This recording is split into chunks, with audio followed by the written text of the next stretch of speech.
आज Doubtnut app download करें। Doubtnut पर अपने सभी गणित, रसायन विज्ञान, भौतिक विज्ञान और जीव विज्ञान के डाउट्स का करो सफाया। बस प्रश्न की फोटो खींचो, एक ही प्रश्न को क्रॉप करो और तुरंत वीडियो सोल्यूशन पाओ। अभी डाउनलोड करें। हाय फ्रेंड्स, यहाँ प्रश्न दिया हुआ है कि 3 कंटेनर जिनका आयतन 2, 3 और 4 के अनुपात में, यानी कि 2:3:4 के अनुपात में आयतन दिया हुआ है तीनों कंटेनर का, उसमें स्प्रिट और पानी के मिश्रण से पूरे भरे हुए हैं। ठीक है, पहले कंटेनर में स्प्रिट और पानी का अनुपात कितना है? 4:1। दूसरे कंटेनर में स्प्रिट और पानी का अनुपात 11:4 और तीसरे कंटेनर में अनुपात 7:3 है। तो तीनों के मिश्रण को एक बड़े कंटेनर में मिला दिया जाता है। तो परिणामी मिश्रण में स्प्रिट और पानी का अनुपात क्या होगा? तो देखिए, मिश्रण पर आधारित एक मुझे बहुत अच्छा प्रश्न दिया हुआ है। अगर मैं आपसे ये कहूँ कि ये मेरा एक कंटेनर था, ये मेरा दूसरा कंटेनर हो गया और ये मेरा तीसरा कंटेनर हो गया। ठीक है, अब मुझे ये बताइए, यहाँ पे मुझे पानी और स्प्रिट का अनुपात दिया हुआ है और इनका आयतन भी दिया हुआ है। तो पहले कंटेनर का आयतन यानी कि कैपेसिटी मैं कहूँ कि 2 और दूसरे का 3 और तीसरे का 4 यूनिट है। ठीक है, यानी कि यहाँ पे मुझे आयतन में अनुपात दे रखा था। आयतन में अनुपात कितना था? मैं इसको कहूँ कि ए कंटेनर था, ये बी था और ये सी था। तो मुझे ए, बी और सी में आयतन का अनुपात यानी कि कैपेसिटी को मैं सी ए से लिख रहा हूँ, इनका आयतन लिख रहा हूँ। तो इसमें कितना अनुपात दिया हुआ था? 2:3:4 का। और मैं अगर आपसे ये कहता हूँ कि स्प्रिट को मैं एस से लिख रहा हूँ और पानी को मैं डब्ल्यू से लिखता हूँ, यानी कि वाटर, तो स्प्रिट और पानी में कितना अनुपात है पहले में? तो देखिए, 4:1 का अनुपात है पहले कंटेनर के लिए। दूसरे कंटेनर के लिए ये स्प्रिट और पानी का अनुपात कितना है? 11:4 है। और तीसरे कंटेनर के लिए स्प्रिट और पानी का अनुपात कितना है? देखिए, 7:3 है। ठीक है, और मुझे बोल रखा है कि अब मैं इन तीनों को नए कंटेनर में डाल देता हूँ। तो मेरा मान लिया कि ये नया कंटेनर है और यहाँ पे मुझे स्प्रिट और पानी का अनुपात चाहिए, यानी कि ऐसा अनुपात है डब्ल्यू चाहिए। तो देखिए, बहुत ही आसान प्रश्न। अब आपको ये समझ में आ गया होगा कि ए, बी और सी तीनों को ही इसमें डाला जाएगा। ठीक है, और मुझे अनुपात चाहिए। तो देखिए, मैं यहाँ से क्या लिखता हूँ? तो दोस्तों, यहाँ से मैं स्प्रिट और पानी के बीच में अनुपात देख लेता हूँ। पहले बर्तन के लिए, दूसरे के लिए और तीसरे कंटेनर के लिए। पहला कंटेनर, दूसरा कंटेनर और तीसरा कंटेनर। ठीक है, या फिर इसको ए बी सी मैंने नाम दिया था, आप ए बी सी लिख सकते हैं। ठीक है, तो देखिए, यहाँ पे मुझे स्प्रिट और पानी का अनुपात कितना दिया हुआ है? तो आप कहेंगे 4:1। और दूसरे में मुझे कितना दिया हुआ है बताइए? तो आप कहेंगे 11:4 का।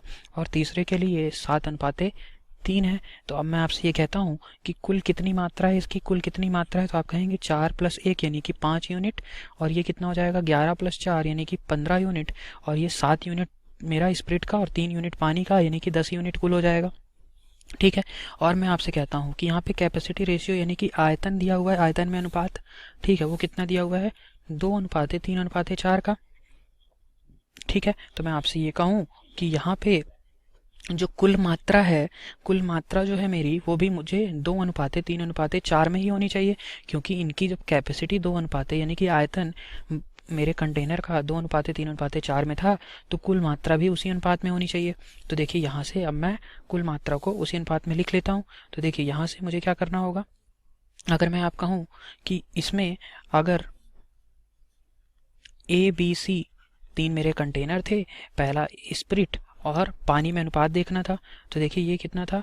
अगर मैं कहता कि ये 4 यूनिट था और ये 1 यूनिट था, ये 11 यूनिट था और 4 यूनिट था। कंटेनर सी के लिए ये 7 यूनिट और 3 यूनिट था। ठीक है, और यहाँ पे कुल क्वांटिटी मेरी पता थी। कुल कितना था? 5, 15 और 10। तो देखिए, यहाँ पे मैं क्या करूँगा? अगर मुझे आयतन 2:3:4 में चाहिए, तो इसमें मैं क्या करूँगा? ये 5 है, तो इसमें अगर मैं 6 का गुणा कर दूँ और यहाँ पे कुल यूनिट कितना थी? 15 है। तो 15 में मैं अगर 3 का गुणा कर दूँ और मेरा यहाँ पे कितना है? 10 यूनिट कुल। तो मैं 10 में 3 और 2 का गुणा कर दूं, यानी कि 6 का गुणा कर दूं, तो ये कितना आ जाएगा मेरा? बताइए, क्या 2:3:4 में हो गया ये? तो देखिए, ये कितना आ जाएगा? 30। और ये कितना आ जाएगा? 45। और ये कितना आ जाएगा? 60। यानी कि इसको मैं बोल सकता हूँ कि 2:3:4 में है ये, यानी कि मुझे अनुपात ही तो बदलना था। ठीक है, 2:3:4 में करना था। तो यहाँ पे जब मैंने 6 से गुणा किया है, तो यहाँ पे भी 6 से गुणा होगा और स्प्रिट में भी 6 से गुणा होगा। और जब मैं अगर स्प्रिट के लिए, बी कंटेनर के लिए कहता, तो यहाँ पे क्या होगा? 3 का गुणा होगा। और पानी के अनुपात में भी, यानी कि डब्ल्यू के अनुपात में भी 3 का गुणा होगा।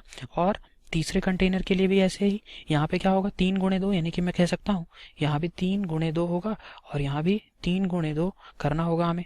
तो देखिए, मेरा कुल अनुपात कितना आ गया? अगर मैं आपसे कहता कि कुल अनुपात मेरा कितना आ जाएगा? या टोटल रेशियो, तो आप कहेंगे कि देखिए पूरे कंटेनर में तीनों कंटेनर को जब मिला दिया है तो ये कितना हो गया, 4 गुणे 6 यानी कि ये हो गया 24, 11 गुणे 3 यानी कि 33, और ये कितना आ जाएगा 7 गुणे 6 यानी कि 42। और अगर मैं ऐसे ही पानी के लिए बोलता हूँ तो ये पानी के लिए ये मेरा कितना आ जाएगा, ये 1 गुणे 6 यानी कि 6, और ये 4 गुणे 3 यानी कि 12, और ये 3 गुणे 6 यानी कि ये आ जाएगा 18। तो ये मेरा कुल कितना हो गया बताइए, 24 प्लस 33 प्लस 42 यानी कि आ गया ये 99 यूनिट। और ये 99 अनुपात ये कितना हो जाएगा, ये 6 और 12 18, 18 और 18 36, यानी कि मैं बोल सकता हूँ अनुपात आ गया 99 अनुपात 36।